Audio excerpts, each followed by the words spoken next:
Está no ar o Arte Clube. As novidades da música e da cultura diariamente com você. A apresentação Jansen Campos. Olá pessoal, bem-vindos a mais uma edição em vídeo do Arte Clube, nossa revista cultural que vai ao ar diariamente na Rádio Nacional e na Rádio MEC ao 12h30. E aqui no YouTube a gente sempre recebe convidados especiais para um papo mais aprofundado. O nosso convidado de hoje é o filósofo e professor Renato Nogueira. Ele é uma referência no pensamento afroperspectivista, ou seja, ele busca expandir a reflexão filosófica para além da tradição ocidental. Ele pesquisa filósofos e culturas que não costumam chegar até nós, né? Vindos de países do continente africano, que têm suas culturas silenciadas pelo colonialismo. Ele está lançando um dicionário amoroso, poético e filosófico, que é o ABC do Amor, o que a poesia e a filosofia têm a dizer sobre os afetos, pela editora Oficina Raquel. É o 10º livro dele e ele vai estar na Flip também, a Festa Literária Internacional de Paraty, a partir dessa semana, abrindo a Casa Poéticas Negras, além de participar de mesas e debates na estante virtual, na Casa Libre. Mas antes ele conversa aqui com a gente. Professor Renato Nogueira, muito obrigado pela presença aqui com a gente no Arte Clube. Jansen, querido, que convite maravilhoso, muito obrigado por me receber, tá? Que gentileza, né? essa me receber aqui, e Arte Clube, todo mundo está nos ouvindo aqui, nos assistindo, estou aqui. Uma emoção muito gratificante, tá? Muito obrigado. Valeu, um prazerzão trazer você aqui para a gente aprender com você ao vivo, né? A gente aprende nos livros e aprende no livro, aprende também nas suas redes sociais, né? No YouTube, no seu canal, muito bacana. Estou devorando esse livro, ele tem despertado aí muitas reflexões, mas primeiro me conta como surgiu a ideia desse dicionário amoroso, né? Nele você traz também, além de ensaios, reflexões, mas também poemas, né? Você dá vazão ao seu lado poeta pela primeira vez em livro. Assim, a poesia é alguma coisa que me persegue desde muito jovem, só que não tinha ainda tido, vamos dizer assim, essa coragem, audácia de publicar poesia. Então, com esse abecedário, né, um dicionário abecedário, eu disse, eu vou colocar alguns verbetes em poema, que a ideia é condensar e trazer a ideia dos afetos. Porque a ideia do livro é justamente a gente possa trazer noções básicas dos afetos que nos atravessam. O que é o amor? O que é a frustração? O que é o medo? O que é, por exemplo, a inveja? O que é a raiva? O que é o casamento? O namoro? Então essas palavras aparecem ali com uma reflexão filosófica, com psicanálise, com neurociência, e ali, vamos dizer assim, numa engrenagem que a gente possa conversar com todo mundo, ou seja, para entender como nós somos afetados e afetamos as pessoas. E é um livro super acessível, né? O texto super acessível, super gostoso de ler. Mas eu queria voltar nesse lado poeta, no seu lado poeta, né? A gente conhece seu lado filósofo. E qual que é a relação entre poeta e o filósofo?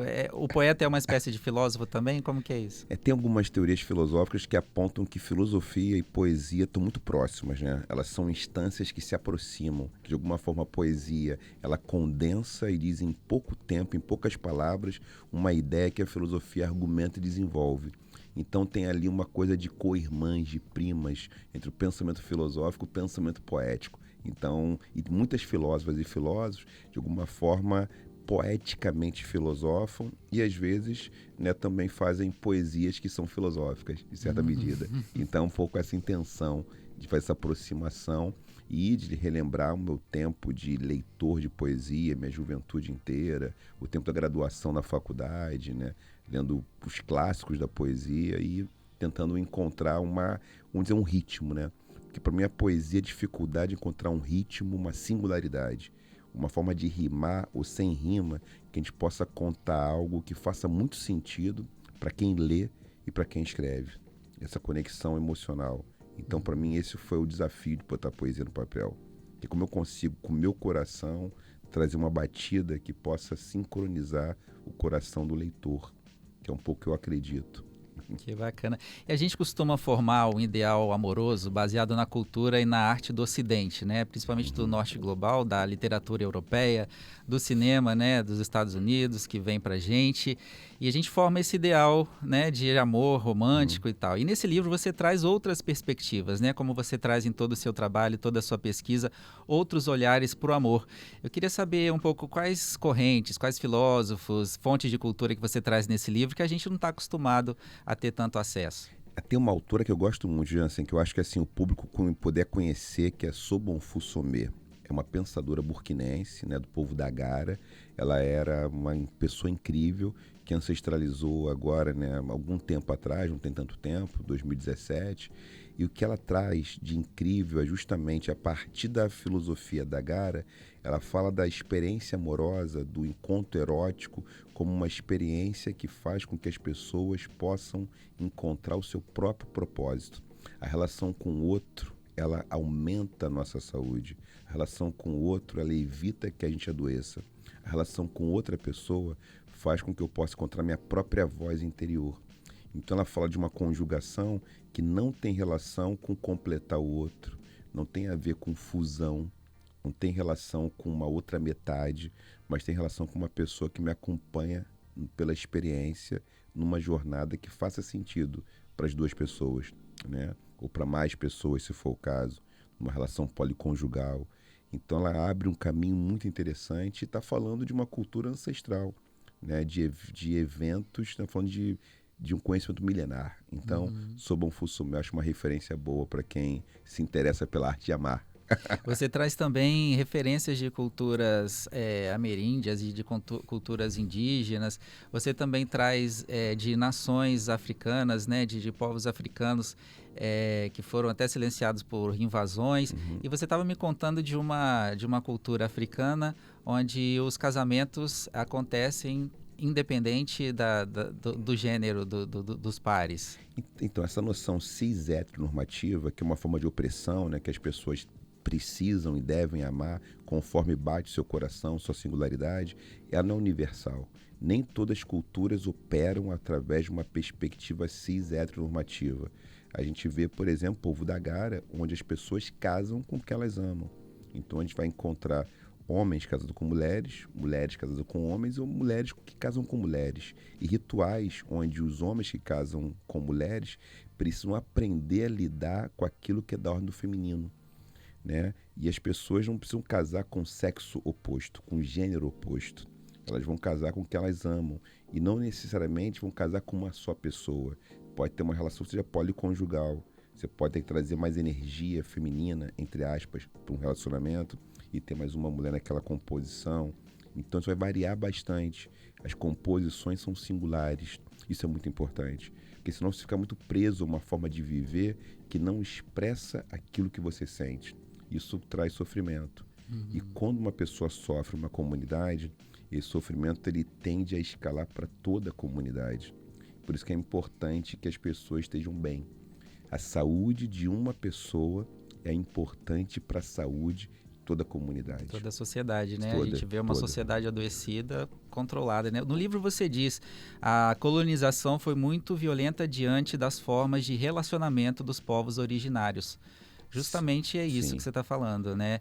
E você traz essas perspectivas para a gente, né? O que a gente pode aprender sobre o amor com essas tradições milenares que foram aí silenciadas? A Geni Nunes, que é uma psicóloga guarani, ela tem um trabalho incrível, ela fala sobre a artesania dos afetos. Ela vai apontar como a colonização, no contexto, né, do tipo Pindorama, que vira Brasil mais tarde, né, como é que essa invasão não percebeu que as relações amorosas dos povos originários, povos indígenas, nesse território que se transforma em Brasil, não tinha a mesma maneira, a mesma dinâmica que na cultura europeia, na cultura portuguesa.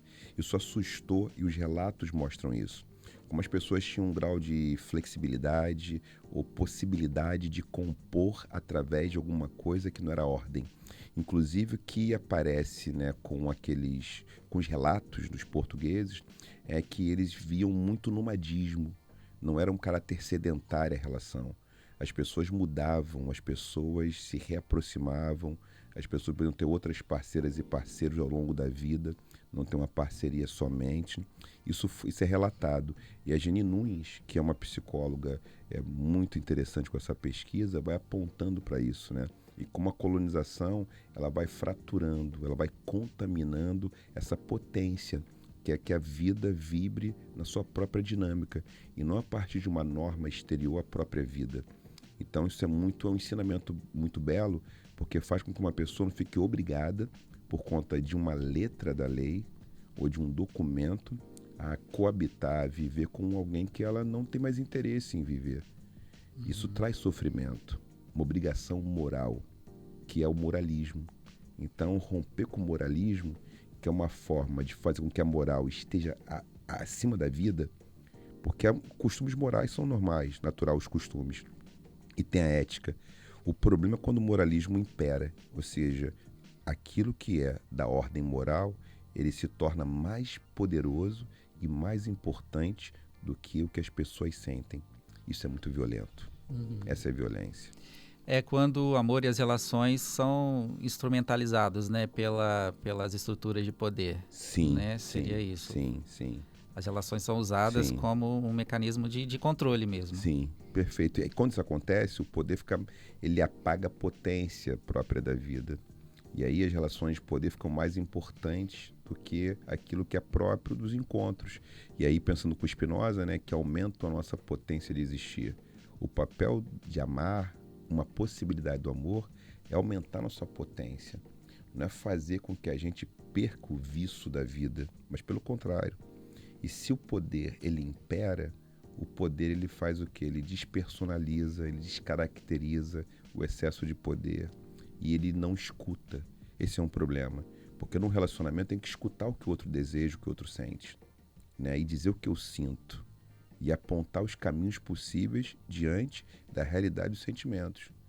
Mas se eu tenho um papel fechado, um protocolo fechado, isso impede que a gente possa se escutar.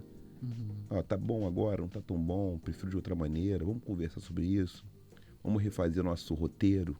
E não tem mais como refazer o roteiro, porque o roteiro tá pronto. Já vem de fora, né? Já vem de fora. É triste para as pessoas que estão vivendo a vida. Questões, tanto as religiões quanto os sistemas políticos, né, que fazem esse molde, né, que as pessoas sofrem para se adaptar. E você traz um livro justamente essa questão, né? O amor é um ato político.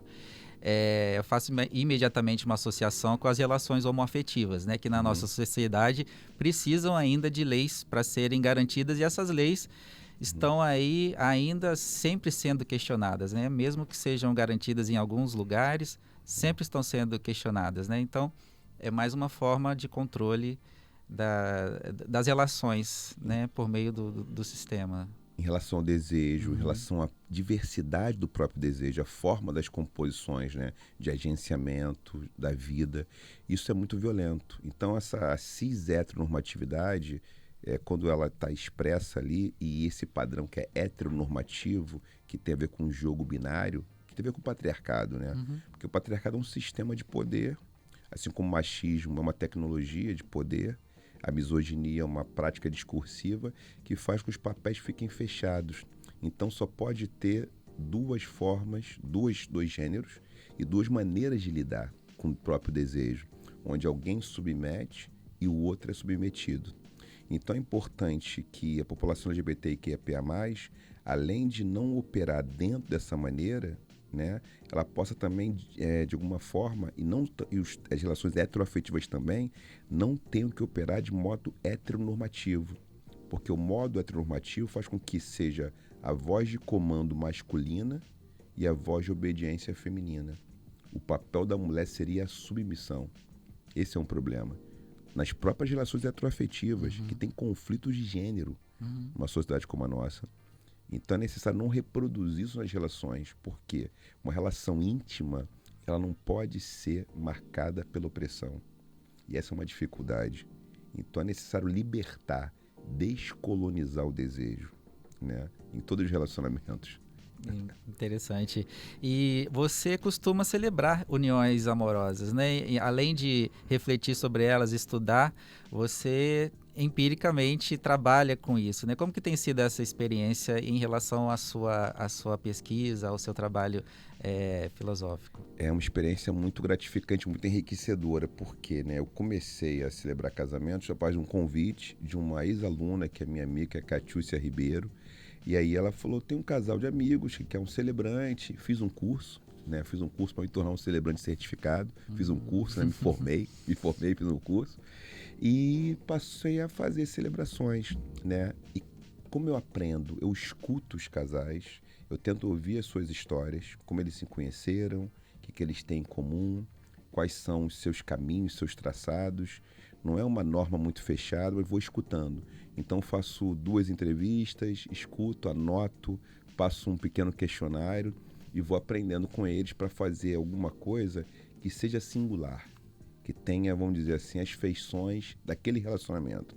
Que não é feição nem de um nem de outro, mas do relacionamento. Eu tento encontrar isso. Então, eu fico muito feliz quando celebro o casamento, né, uniões amorosas, porque é um momento de encantamento, que tem uma energia, uma vibração, uma atmosfera de acolhimento, de pessoas da família, de pessoas amigas.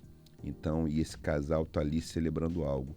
O que eu digo sempre, eu nunca termino um casamento com até que a morte nos separe. Isso é fundamental. Nunca termino dessa maneira. É quase uma condenação. Isso, né? É perigoso pra caramba, né? Até que a morte separe uma sentença. É perigoso. Então... de prisão perpétua, casamento perpétuo. É isso, pode causar muito adoecimento, né? É muito adoecimento. A pessoa achar que tem que ser até que a morte separe. Óbvio, você pode ficar a vida inteira com alguém, muito tempo da sua vida. Mas essa formulação ela guarda muitas armadilhas, inclusive do patriarcado, né, dos homens que são violentos com as suas companheiras, com seus companheiros, que não aceitam o fim de um relacionamento. Então eu tenho cuidado para não terminar dessa maneira. Eu termino de outras formas, né? Enquanto a vida, né, possa nos promover a viver mais, né, mais abundantemente. Que bacana. E nessa sua experiência celebrando uniões, o que você tirou dessa experiência para o livro, ou o que você trouxe dos seus estudos para essas celebrações? Eu gosto muito de observar e de escutar com muita atenção aquilo que são os votos, né?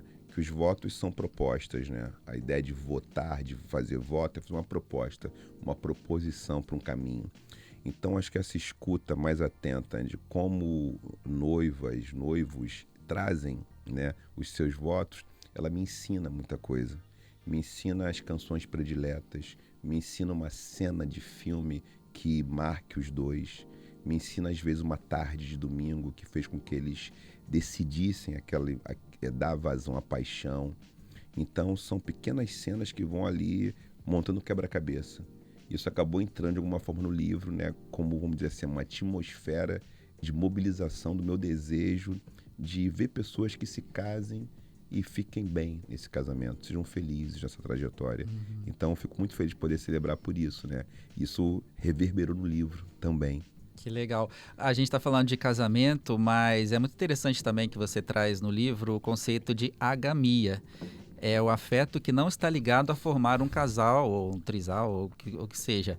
É estar bem sozinho, né? Tudo bem. E a gente ouve muito falar de monogamia, poligamia, mas agamia eu ouço pouco falar. É um conceito pouco falado, né? Existe uma pressão por essa fórmula do casamento, da união de 2 pessoas, que é impossível ser feliz sozinho, né? Como diz a música, no sentido de não ter um parceiro, né? E queria que você falasse um pouquinho desse conceito da agamia, interessante também.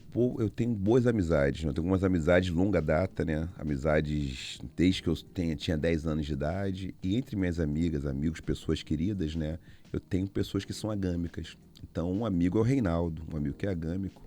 E a gente conversou muito sobre isso, que é uma pessoa que não tem interesse em formar par.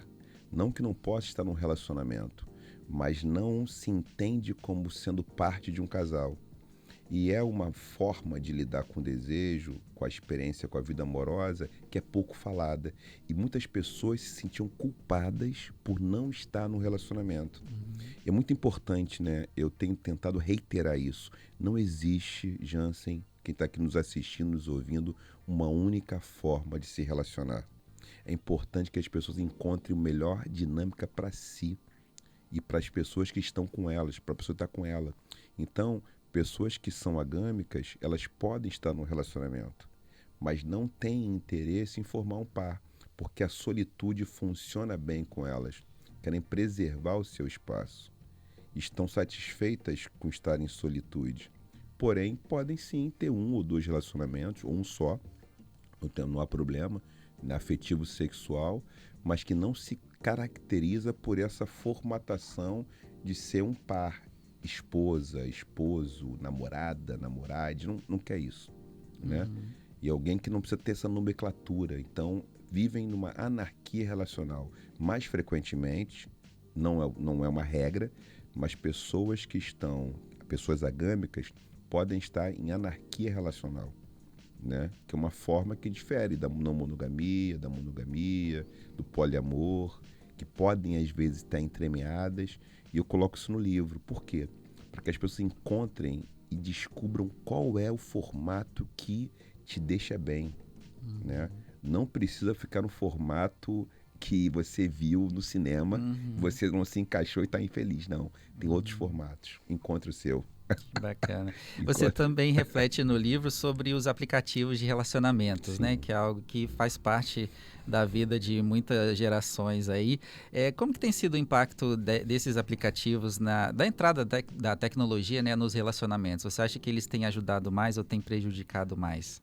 Então, tem 2 estudos muito bons sobre o assunto, né? Josefina Praco e Valesca Zanello. As duas têm estudos incríveis. Valesca Zanello é uma brasileira, psicóloga, clínica, que tem um trabalho incrível sobre, vamos dizer assim, sobre esse mercado afetivo, né? Essa prateleira dos afetos, dos relacionamentos, né? Quem tem lugar nessa prateleira?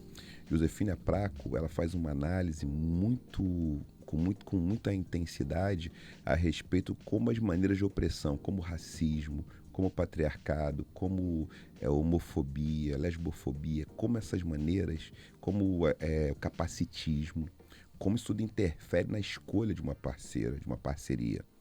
Então os aplicativos não estão imunes a isso. Eu tenho um grande mercado onde as pessoas querem ser sua melhor versão. Então não tem nenhum problema com o aplicativo. Eu acho que pode ser uma forma de você encontrar pessoas, né, para se relacionar, não há problema. A questão é quando você utiliza o aplicativo para, vamos dizer assim, apresentar a sua melhor versão. Aí a gente cai num paradoxo. Qual paradoxo? Um relacionamento... O que é uma melhor versão, né? Sim. Quem diz o que é a melhor versão, né? Até porque, numa relação íntima, eu não posso ser a minha melhor versão o tempo inteiro. Ninguém sustenta, né? Não sustenta. Vai ter problema, vai ter dificuldade. Eu não posso ver nessa bolha narcísica, né? De mostrar só o que eu tenho de melhor. Eu tenho que mostrar falha. Eu defendo muita falha. Então, talvez os aplicativos, eles possam apontar as falhas. A pessoa dizer as suas faltas, suas lacunas. Pode ser interessante, né? Vamos dizer assim, um aplicativo que você fala assim, ó, eu tenho esses problemas, essa dificuldade. Você vai contar o que é ruim sobre você. Aí você tem intimidade com o outro. E aí, talvez, uma questão, veja só, não sou contra o aplicativo, inclusive estou disponível para fazer alguma parceria com os aplicativos também aí, ó. Por favor, quem está aqui assistindo, tá? Me chame, eu posso fazer coisas com vocês, fazer uma parceria, celebrar um casamento. Aliás, até fazer melhorar os aplicativos, né? Nesse sentido, né? Fazer uma campanha aí, celebra um casamento aí, depois a pessoa se conhecer. Mas é isso, eu defendo que a pessoa possa estar confortável com a sua falha. E aí recomendo também o que eu coloco no livro e eu aponto para esses trabalhos. Aí eu vou falar 2 trabalhos, né? Repito, Josefina Praco e Valesca Zanello, que tem trabalhos muito significativos para compreender esse fenômeno dos aplicativos de relacionamento. Falando dos aplicativos de relacionamento, você falou aí, né, de que eles podem evidenciar questões como o capacitismo e também o racismo afetivo, né? Queria que você falasse um pouquinho sobre isso, que você traz isso no seu livro, assim, dizendo, enquanto os corpos brancos são associados a afeto, delicadeza e valorização, os corpos negros são relegados a espaços de marginalização ou fetichização. E aí deriva essa questão, né, da solidão negra também que você aborda no livro. Você poderia explicar um pouquinho para a gente, para o homem branco, como que isso acontece com a sua vivência? Então, como é que isso se dá, né? A gente fala muito em racismo estrutural, racismo sistêmico. Tem uma dimensão do racismo que é da ordem emocional, afetiva, que é quem é digno de ter investimento amoroso, de ser alvo de investimento do desejo, de modo público. Quem é aquele par que a gente idealiza? Então, a gente é criado numa sociedade que ela é racializada, onde as meninas brincam com mais frequência com bonecas brancas de cabelos claros. Isso cria uma fantasia, cria uma relação, plasma, a gente pode dizer assim, nosso inconsciente, das brincadeiras, ali que esse é um corpo digno de receber afeto, que é a maternagem. A gente pode pensar modo psicanalítico, com Winnicott, com algumas interpretações, que é aquele corpo que vai ser investimento de desejo. Isso vai reverberar na nossa forma de lidar com os corpos na nossa vida adulta, né? Na nossa vida adulta, ou seja, quem é o corpo que tem dignidade para receber afeto, desejo? Como a gente aprendeu nas cenas públicas, qual o corpo que é perseguido? Qual o corpo que é fetichizado? E o fetiche é esse deslocamento, onde eu não reconheço a pessoa integralmente. Eu reconheço uma parte da pessoa. E essa parte vem com o seu grupo étnico-racial. Ou seja, homens negros são isso, mulheres negras são aquilo. Então, esses clichês que estão ancorados em estereótipos, eles fazem com que possa ser mais difícil numa sociedade racializada. Aí o que vai acontecer? Que essas pessoas sejam vistas integralmente. Então, o que vem antes é a cor da pessoa, é o seu grupo étnico-racial, e faz que você tenha várias fantasias sobre o quê? Sobre a sua disponibilidade afetiva sexual, sobre o seu desempenho. Numa sociedade de desempenho, isso pode significar uma desumanização, ou seja, é uma máquina, né? Essa ideia de máquina sexual, ela vem junto com alguma coisa que a escravização já fez, que era transformar em máquinas de trabalho, ou seja, máquina trabalhadora. Os corpos negros na escravização eram corpos que eram comparados a corpos ferramenta que eram utilizados pelas pessoas que exploravam essa força de trabalho. E no campo sexual faz par com isso. Isso vem junto no campo da sexualidade. Então, aí tem uma dimensão aí que dificulta, por conta do racismo, a dimensão afetiva, dificulta que essa relação seja, vamos dizer assim, cuidadosa, seja uma relação respeitosa, em que eu acolha o outro na sua humanidade. E aí isso pode não ocorrer. Óbvio, como nós temos políticas antirracistas, esforços a partir disso, é para justamente tornar possível a dignidade do corpo ser frágil, do corpo ser amado. Porque eu tenho que amar no frágil.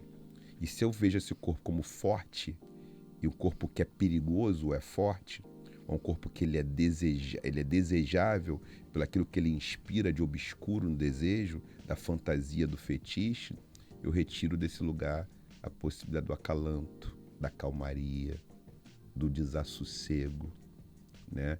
E coloco num lugar de máquina que é animalizado, que não é pouco frequente, né? Os estereótipos, né? Não é pouco frequente. Inclusive as fantasias, né? De desempenho sexual, de tamanho do órgão, ou da mulher ser muito quente. Sensual, tudo vem tudo isso junto. Sim, sim. Tudo isso junto. Isso, sim, veio do colonialismo pro aplicativo, isso está ligado, né? Extremamente ligado.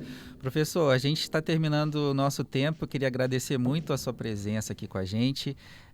Queria que você falasse também os seus meios de contato, onde a gente pode acessar as suas redes, seus vídeos. Gente, como passa rapidinho, né? Então vou aqui convidar, se me vem aqui no Instagram, é @Nogueira, _oficial, Nogueira sem o I, o mesmo no TikTok, no YouTube, canal do Nogueira sem o I.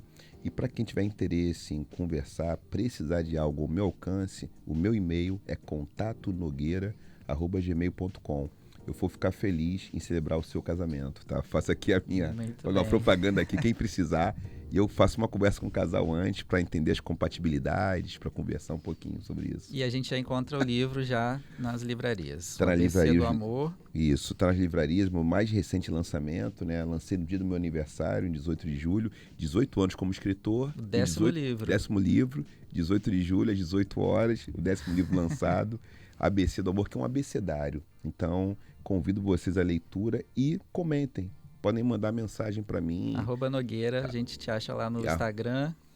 E também no YouTube, TikTok, no YouTube, todas as redes. Isso. E a gente te encontra também na Flip nos próximos dias, né? Com o lançamento do livro e várias mesas de debate. Sim, vou estar na Flip aqui 2025, vai ser uma alegria encontrar, vamos estar conversando, vou estar... Nem sei todos os lugares que eu estaria em alguns lugares, já falou ali, né? Tem um de cabeça, vários lugares aqui, a gente se encontra então na semana que vem, aqui na Flip, com o professor Renato Nogueira e também no livro que ele está lançando, um livro interessantíssimo, ABC do Amor, o que a poesia e a filosofia têm a dizer sobre os afetos, pela editora Oficina Raquel. Professor, muito obrigado mais uma vez, muito obrigado a você que nos acompanhou aqui e até a próxima. Valeu! Valeu. Estante virtual, com vontade, estante virtual em cada livro.